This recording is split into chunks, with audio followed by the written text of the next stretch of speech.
In high-pressure environments, battles don't start with a shout, but with silence. The recovery schedule. Is it ready? Yes, it's ready. And with it, the impact analysis that completes our claim. I didn't ask for an analysis. I asked for a solution.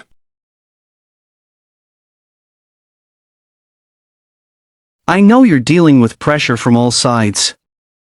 His schedule solves today's problem. This analysis protects you from tomorrow's. My plan is to force them into a choice. Either way, you walk out of that meeting looking in control. Walk me through the details of the concurrent responsibility analysis. In that moment, the planner was no longer just an executor of commands, but an architect of strategy. He realized that to persuade a leader, you don't present data. You present a shield to protect their authority. Strategic empathy and leadership. The core concepts. The planner did not just offer technical solution, he demonstrated strategic empathy. He acknowledged the PM's pressure without needing the PM to admit it. The psychological principle. This aligns with perspective taking in social psychology. By articulating the PM's unspoken reality, the planner moved from being a subordinate to a trusted advisor. The shift. The conversation shifted from instruction, do this, to strategy. Here is how we body project. Win. The yes and tactic negotiation theory. Instead of rejecting the PM's demand, no, but the planner used the yes and technique. How it worked.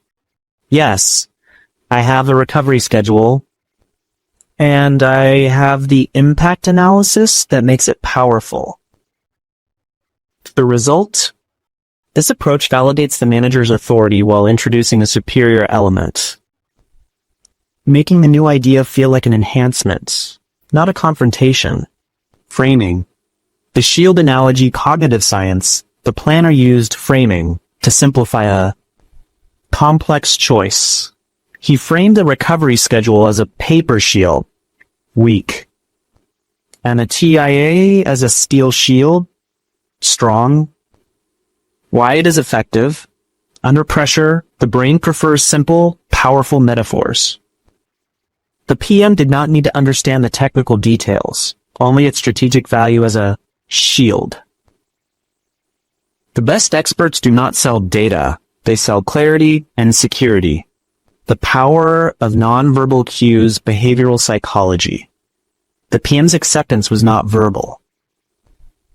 It was a sequence of nonverbal cues, leaning back, breaking eye contact, and choosing the TIA document first.